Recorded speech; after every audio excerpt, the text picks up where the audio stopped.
আমরা সবাই আমাদের নিজেদেরকে শক্তিশালী মানুষ হিসেবে দাঁড় করাতে চাই, কিন্তু আমরা শক্তিশালী মানুষ হতে গেলে বা শক্তিশালী ব্যক্তি হতে গেলে আপনাকে জীবনে কোন রুলগুলো ফলো করা দরকার বা কোন প্রিন্সিপালগুলো আপনি যদি ফলো করেন সেই প্রিন্সিপালগুলোই আপনাকে এই নিজেকে এম্পাওয়ার হতে সাহায্য করবে। তো আপনি যদি এম্পাওয়ারমেন্টের অধিকারী হতে চান বা নিজেকে এম্পাওয়ার করতে চান, তাহলে অবশ্যই আপনাকে এই 6টা প্রিন্সিপাল মানতে হবে। তো এই 6টা প্রিন্সিপাল মানতে গিয়ে আপনাকে এই 6টা প্রিন্সিপাল অর্জনের জন্য কিছু নিয়মকানুন মানতে হয়। এই নিয়মকানুনগুলো যদি আপনি মানেন তাহলে কিন্তু এই 6টা প্রিন্সিপাল টুডে অর টুমোরো আপনাকে কিন্তু আপনার সাফল্যের জায়গায় নিয়ে যাবে এবং আপনি শক্তিশালী মানুষ হিসেবে সমাজে প্রতিষ্ঠিত হতে পারবেন। তো আমরা এই 6টা প্রিন্সিপাল এবং এই 6টা প্রিন্সিপাল কীভাবে আমরা আস্তে আস্তে গ্রো করতে পারি আমাদের মধ্যে, সেটা নিয়ে আজকে আলোচনা করব। প্রথমেই মাইন্ডসেট। আমাদের মাইন্ডসেটটা হতে হবে আমাদের মানসিকতার পরিবর্তন, অর্থাৎ আমাদের মাইন্ডসেটটা আমরা কিভাবে পরিবর্তন করলে আমরা নিজেদেরকে এম্পাওয়ার করতে পারবো সেটাই এই মাইন্ডসেটে বলা আছে। আমরা যদি মনকে একদম ওই কূপমণ্ডুকের মতো রেখে দিই তাহলে কিন্তু আমরা কখনোই আমাদের মাইন্ডসেট পরিবর্তন করতে পারবো না। তো আমাদের মাইন্ডসেটটা পরিবর্তন করতে গেলে প্রথমে আমাদের চিন্তার পরিবর্তন আনতে হবে। সেখানে আমাদের থিঙ্কিংটা অবশ্যই ছোট হওয়া যাবে না। থিঙ্কিংটা কেমন হবে? থিঙ্কিংটা হতে হবে অবশ্যই আপনি ড্রিম ম্যান হবেন। আপনি যখনই আপনার ড্রিমকে বড় করবেন, বড় করে চিন্তা করবেন, তখনই কিন্তু আপনার এই মাইন্ডসেটের পরিবর্তন আসবে, তখনই কিন্তু আপনি আপনার মাইন্ডকে কন্ট্রোল করতে পারবেন। এরপর অবশ্যই মেডিটেট ডেইলি। আপনি যদি আপনার মনকে শান্ত করতে চান, আপনার মধ্যে পিসফুল একটা মাইন্ড সেট আপ করতে চান, তাহলে অবশ্যই আপনাকে এই মেডিটেশন করতে হবে। মেডিটেশনের মাধ্যমে আপনি আস্তে আস্তে আপনার মনের কন্ট্রোল নিতে পারবেন। আপনি কোনো ধরনের যে ভেঞ্জেন্সমূলক যে কাজ কারবার, অর্থাৎ যে প্রতিহিংসা পরায়ণ যে কার্যকলাপগুলো বা মাইম সৃষ্টিকারী যে কার্যকলাপগুলো, সেগুলো থেকে আপনি দূরে চলে যাবেন, আপনার রাগ নিয়ন্ত্রণ হবে। এইভাবে আমরা যদি ডেইলি মেডিটেট করি, বেশি সময় কিন্তু এটা লাগে না। মেডিটেট করতে আপনি আধা ঘন্টা 20 মিনিটের মতো যদি মেডিটেট করেন ডেইলি, তাহলে কিন্তু আপনার মাইন্ডসেটটা অবশ্যই পরিবর্তন হবে এবং আপনি কন্ট্রোল করতে পারবেন। এরপর ভিজুয়ালাইজ সাকসেস। আমরা সাকসেসের পিছনে দৌড়াই, কিন্তু কখনোই আমরা সেই সাকসেসের দেখা পাই না। কেন পাই না?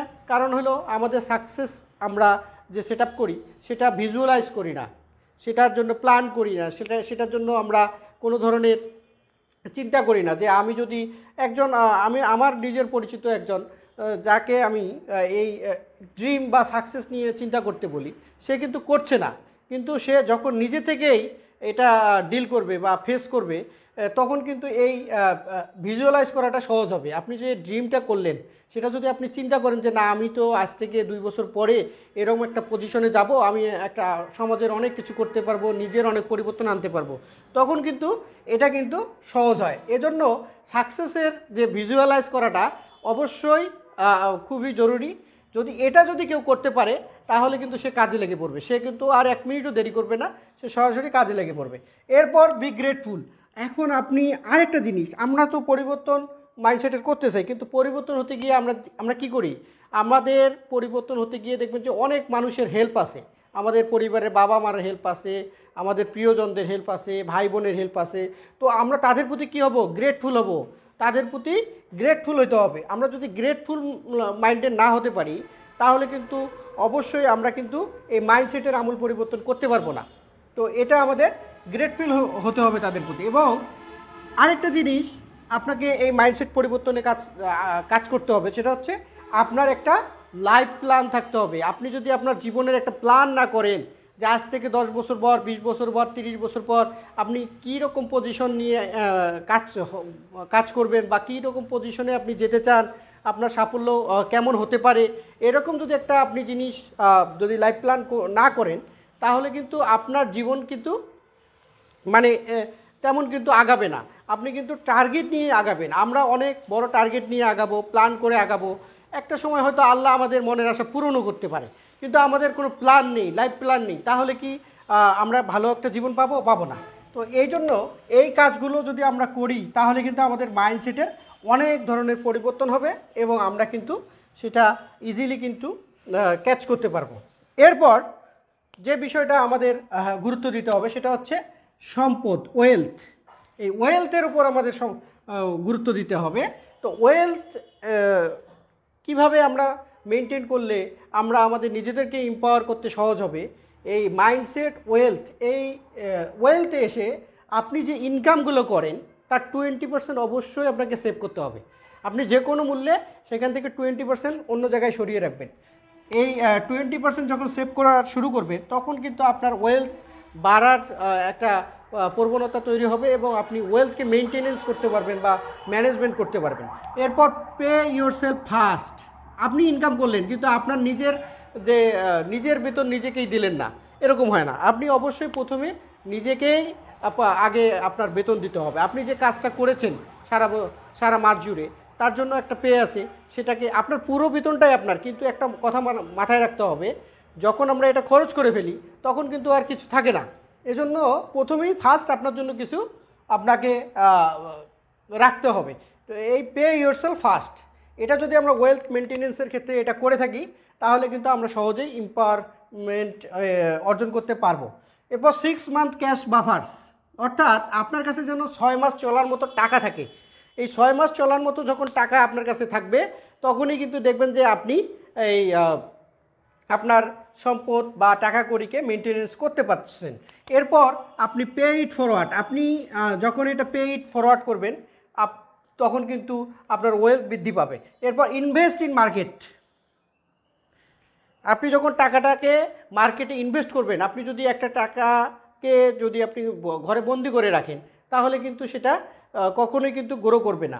আপনি অবশ্যই এই সেভ করা টাকাকে বিভিন্ন জায়গায় ইনভেস্ট করবেন, তাহলে কিন্তু আপনার এই ইনভেস্টমেন্টের কারণে আপনি কিন্তু একটা সময় ভালো ওয়েলথের মালিক হতে পারবেন। এরপর যে প্রিন্সিপালটা আমাদেরকে এম্পাওয়ার করবে, যেটা আসলে আমরা ততটা গুরুত্ব দেই না, অথচ এই হেলথ ইজ ওয়েলথ এটা বলা হয় সবসময়, যে স্বাস্থ্যই সম্পদ। তো আমাদের হেলথটাকে খুব গুরুত্ব দিয়ে কাজ করতে হবে, কিন্তু হেলথটাকে মেনটেনেন্স করার জন্য আমরা কিছুই করি না। কিন্তু এখন থেকে আশা করি আপনারা এই 6টা প্রিন্সিপালের যে 3য় নম্বর প্রিন্সিপালটা হেলথ, এই হেলথকে গুরুত্ব দেবেন। প্রথমত আপনারা অবশ্যই হেলদি খাওয়া দাওয়া করবেন। হেলদি খাওয়া দাওয়া কি, আপনি দেখা গেল যে রাতের বেলা খাইলেন না, আবার দেখা গেল যে আপনি সকালবেলা প্রচুর পরিমাণে খেয়ে নিলেন, এরকম হওয়া যাবে না। আপনাকে হেলদি খেতে হবে। অবশ্যই আপনি হেলদি কিভাবে খাবেন, আপনি 3 বেলা মেনটেনেন্স করে খাবেন। যেমন সকাল 8টার মধ্যে খাওয়া দাওয়া করবেন, দুপুর 2টার মধ্যে, আবার রাত 8টার মধ্যে, এরকম একটা নিয়ম আমাদের আছে যে তিন বেলা আমরা মিলটা গ্রহণ করব। এরকম যদি আমরা নিয়ম করে খাই তাহলে আমাদের হেলথটা সুস্থ থাকবে, সুন্দর থাকবে। এরপর আমরা এক্সারসাইজ করব ডেইলি। এক্সারসাইজটা আমরা হয়তো বেশি যারা কর্মব্যস্ত, যারা চাকরিজীবী বা যারা স্টুডেন্ট, যারা পরীক্ষার্থী, তারা কিন্তু এই এক্সারসাইজটা ডেইলি করতে পারে না। এজন্য যদি আপনি ঘরের মধ্যেই যদি ছোট এক্সারসাইজগুলো করেন তাহলে কিন্তু আপনার ডেইলি কিন্তু এক্সারসাইজটা কন্টিনিউ হলো। এই হেলথ রক্ষার্থে এক্সারসাইজ খুবই দরকারি। এরপর ইট এ ব্যালেন্সড ডায়েট, আপনি যদি সুষম খাদ্য না গ্রহণ করেন তাহলে আপনার হেলথ কিন্তু বেশি দিন থাকবে না, ঝুরঝুরা হয়ে যাবে, আপনি কিন্তু অসুস্থ হয়ে যাবেন। এজন্য আপনাকে যে খাবারটা আপনি গ্রহণ করবেন সেই খাবারটা অবশ্যই সুষম খাদ্য হতে হবে। সুষম খাদ্যের যে 6টি উপাদান সেগুলো যেন সেখানে থাকে, সেই বিষয়গুলো মেনটেন করে আপনার ব্যালেন্স ডায়েটটা ক্রিয়েট করতে হবে। এরপর আমরা লার্ন টু কুক। এখন আমরা অনেকেই কি রান্নাকে বোঝা মনে করি, রান্নাটা মনে করি যে এটা এক ধরনের বোঝা, কিন্তু অ্যাকচুয়ালি মনে করেন, দেখেন আপনি রান্না করেন কিসের জন্য, আপনি সুস্থ থাকার জন্য, ভালো খাওয়ার জন্য। হ্যাঁ, এজন্য আপনাকে রান্নাটা শিখতে হবে ভালো করে। আপনি যখন রান্না করবেন কোনো কিছু বা কোনো ইনগ্রিডিয়েন্ট দিয়ে আপনি কোনো কিছু তৈরি করতে চাবেন, অবশ্যই সেটা ভালো করে শিখে সেটা আপনি কুক করবেন। আপনি যদি এই হেলথ রক্ষার্থে এইটা না করতে পারেন, এটা কিন্তু একটা বেসিক, সবারই রান্না শেখা দরকার। শুধু বাংলাদেশের মেয়েরাই রান্না করবে এরকম কিন্তু হয় না, মেয়েরা করবে, সাইড বাই সাইড আমাদের পুরুষ সমাজেরও রান্নার দিকে এগিয়ে আসা দরকার। এরপর অবশ্যই ড্রিঙ্ক লেস অ্যালকোহল। এইখানে লেস অ্যালকোহল না, অ্যালকোহল জাতীয় যে কোনো জিনিস আপনি পারতপক্ষে বর্জন করবেন। যেমন আমরা অনেকেই ধূমপান করি, মনে করি যে এটা কোনো ব্যাপার না, ধূমপান তো সবাই করে, বা আমরা কোনো ধরনের অ্যালকোহল জাতীয় কোনো জিনিস খাই, এটা কিন্তু একদম টোটালি আপনার হেলথকে নষ্ট করে দিতে পারে এবং আপনার যে এম্পাওয়ারের যে চেষ্টা সেটা কিন্তু ব্যর্থ হয়ে যেতে পারে। এজন্য এই অভ্যাস যদি থাকে অ্যালকোহল গ্রহণের অভ্যাস, সেটা কিন্তু আপনাকে অবশ্যই পরিহার করতে হবে। তো এটা আমরা অবশ্যই পরিহার করব। অ্যালকোহল জাতীয় কোনো ধরনের জিনিস, হারাম জিনিস আমরা খাবো না। এটা আমাদের ইসলাম ধর্ম আছে যে অ্যালকোহল জাতীয় জিনিস গ্রহণ করা যাবে না, যেমন ধূমপান করা যাবে না। আমি অবশ্যই ধূমপান বিরোধী। ধূমপানকে একদম আমাদের সকলেরই এটা বাতিল করা দরকার। হ্যাঁ, এরপর আমাদের যে জিনিসটা, যে প্রিন্সিপালটা দেখতে পাই সেটা হচ্ছে নেটওয়ার্ক। আমরা অনেক সময় জীবনে অনেক কাজ করি, কিন্তু আমরা এই নেটওয়ার্কের জায়গায় আমরা পিছিয়ে আছি। আমরা কিন্তু নেটওয়ার্কিংটা গ্রো করতে চাই না। নেটওয়ার্কিংটা যখন আমরা করব, অবশ্যই নেটওয়ার্কিংয়ের একটা প্রিন্সিপাল আছে। আপনি যদি সেই প্রিন্সিপালগুলো ফলো না করেন, তাহলে কিন্তু নেটওয়ার্কিং যেটা আপনি করছেন, এই নেটওয়ার্কিংটা স্থায়িত্ব পাবে না, আর নেটওয়ার্কিংয়ে আপনি কোনো ফলো পাবেন না। এজন্য নেটওয়ার্কিংয়ের কিছু রুলস আছে, সেই রুলসগুলো আমরা যদি ফলো করি, প্রথমেই আপনি নেটওয়ার্কিংটা কোথায় করবেন?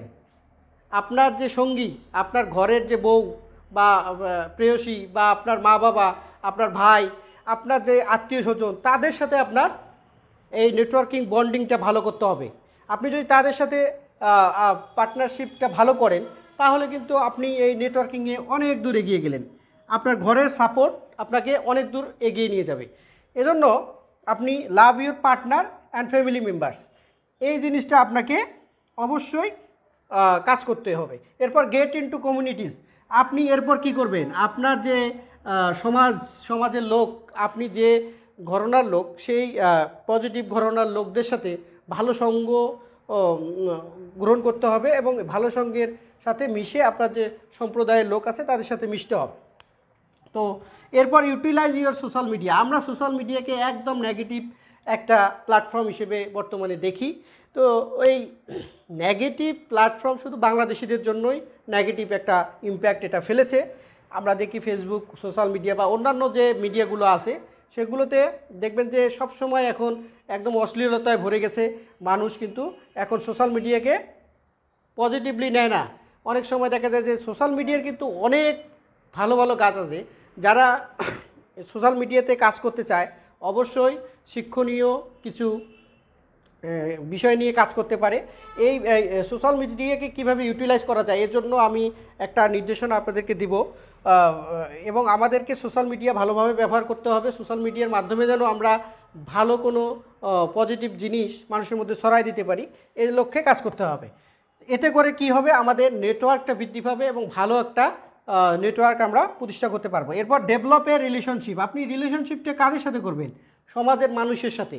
সমাজের মানুষের সাথে আপনার ভালো একটা রিলেশনশিপ দাঁড় করাতে হবে। এরপর লাভ দুজ অ্যারাউন্ড ইউ।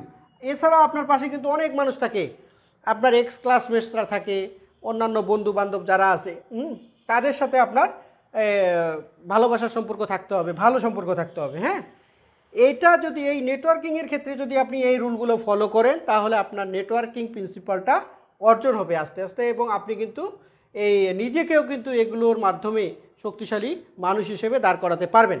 এরপর লিডারশিপ, নেতৃত্ব। এই নেতৃত্ব গুণটা অর্জন করতে গেলে আপনার নেতৃত্ব কি? আপনি অন্যকে পরিচালিত করতে পারলেন। এই নেতৃত্ব গুণটা সবার মধ্যে থাকে না। কিছু কিছু মানুষ দেখবেন যে নেতৃত্ব মনে করে যে জোর গলায় কথা বলে অন্যকে এক ধরনের অপমানিত করে পরিচালিত করতে পারলেই মনে হয় নেতৃত্ব। ওইটা নেতৃত্ব না। নেতৃত্ব হচ্ছে মন্ত্রমুগ্ধের মতো। আপনাকে ইজিলি সে পছন্দ করবে, আপনাকে ইজিলি গ্রহণ করবে, এইরকম। আপনি একজনকে রাগারাগি করে 10 দিন কাছে রাখতে পারবেন, কিন্তু 12 দিন 11 দিনের দিন সে আপনার বিরোধী পক্ষ হয়ে যাবে, সে আপনাকে পছন্দ করবে না। এজন্য ভালো ব্যবহারের মাধ্যমে আপনার যে সম্মোহনী ক্ষমতা, আপনার যে নলেজ, সেটা শেয়ারিংয়ের মাধ্যমে আপনি এই লিডারশিপটা ক্রিয়েট করতে পারেন। তো লিডারশিপ অর্জন করতে গেলে আপনাকে অবশ্যই আপনি কারো ফলোয়ার হবেন না, কাউকে দেখে কাজটা করবেন না। আপনি দেখলেন যে একজন তো এই যে আরেকজনকে শাসিয়ে বা শাসন করে বা জোর করে ভয় দেখিয়ে কাজ করছে, এরকম ফলোয়ার হয়ে যদি আপনি তার ফলোয়িংগুলো নিয়ে আপনিও যদি সেটা করার চেষ্টা করেন, তাহলে কিন্তু আপনি কিন্তু কখনোই লিডারশিপ গুণটা অর্জন করতে পারবেন না, এবং আপনার যে এম্পাওয়ারমেন্ট হওয়ার কথা সেটাও কিন্তু হবে না। এজন্য ডোন্ট বি এ ফলোয়ার। আপনি খারাপের কোনো ফলোয়ার হবেন না, আপনি ফলোয়ার হবেন ভালো লোকের। ভালো বিষয়ের। এরপর শো হোয়াট ইউ ভ্যালু, আপনি যেগুলোর মূল্য দেন, আপনি যার মূল্য দেন তাকে সেটা শো করতে হবে। আপনি যদি একজনকে ভালোবাসেন কিন্তু মানে আপনি পাড়া প্রতিবেশীকেই ভালোবাসেন কিন্তু তাদেরকে সেটা শো করলেন না, বা ভালো কাজকে আপনি শো করলেন না, সেটা কিন্তু হবে না। ভালো কাজ অবশ্যই শো করতে হবে।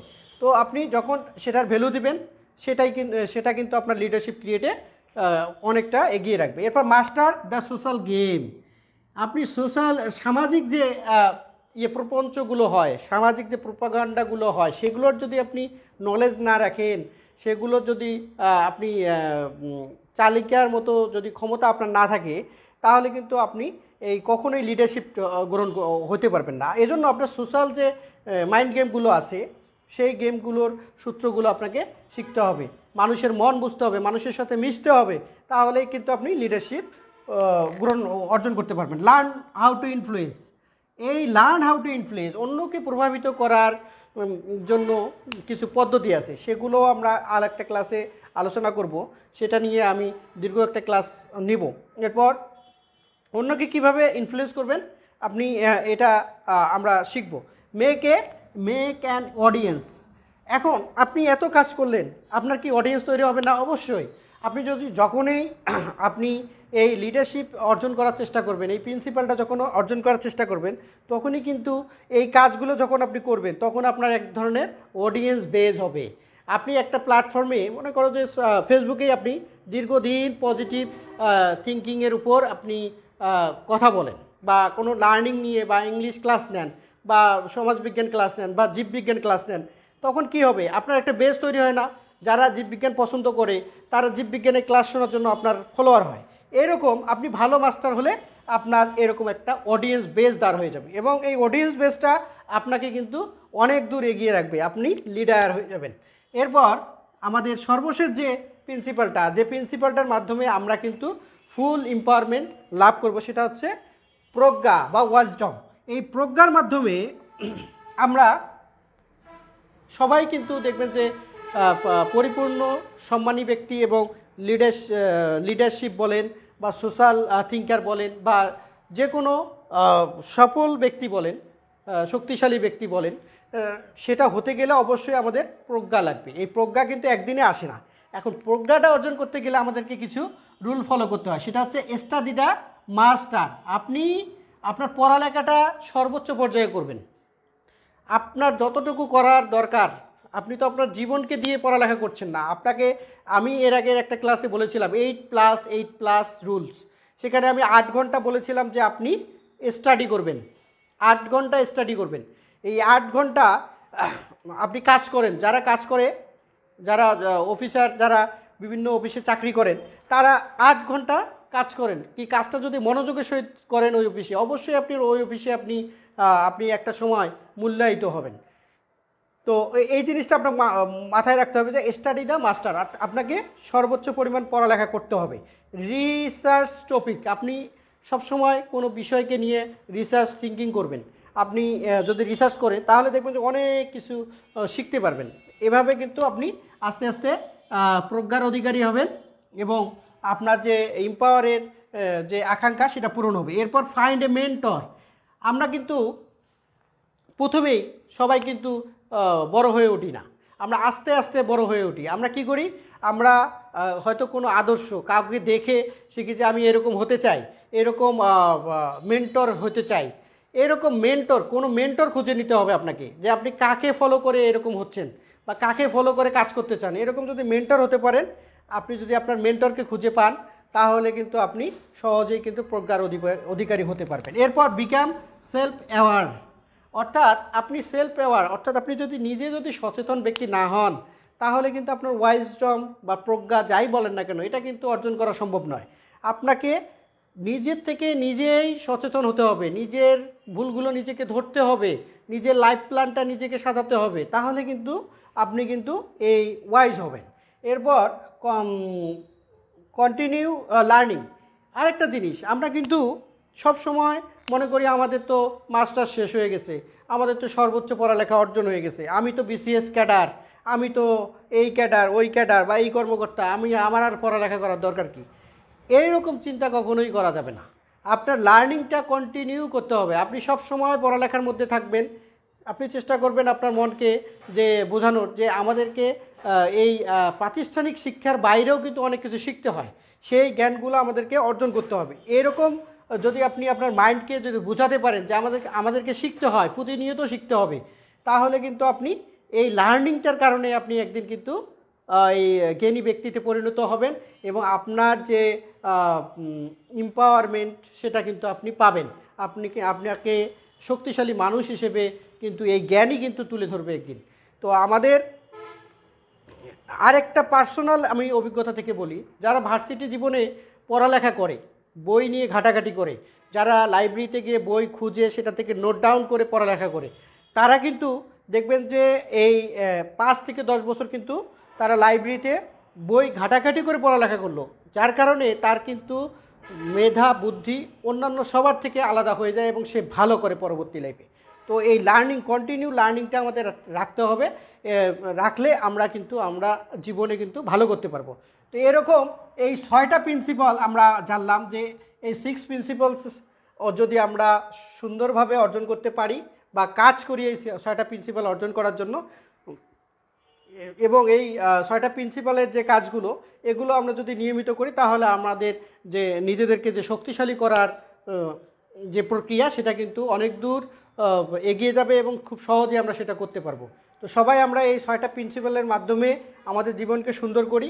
এবং যদি কোনো ধরনের সমস্যা ফেস করেন আপনারা জীবনে, তাহলে অবশ্যই আমাদের কন্ট্যাক্ট নাম্বার দেওয়া থাকবে, সেখানে আপনারা যোগাযোগ করতে পারবেন। সবার জীবন সুন্দর হোক। ধন্যবাদ সবাইকে।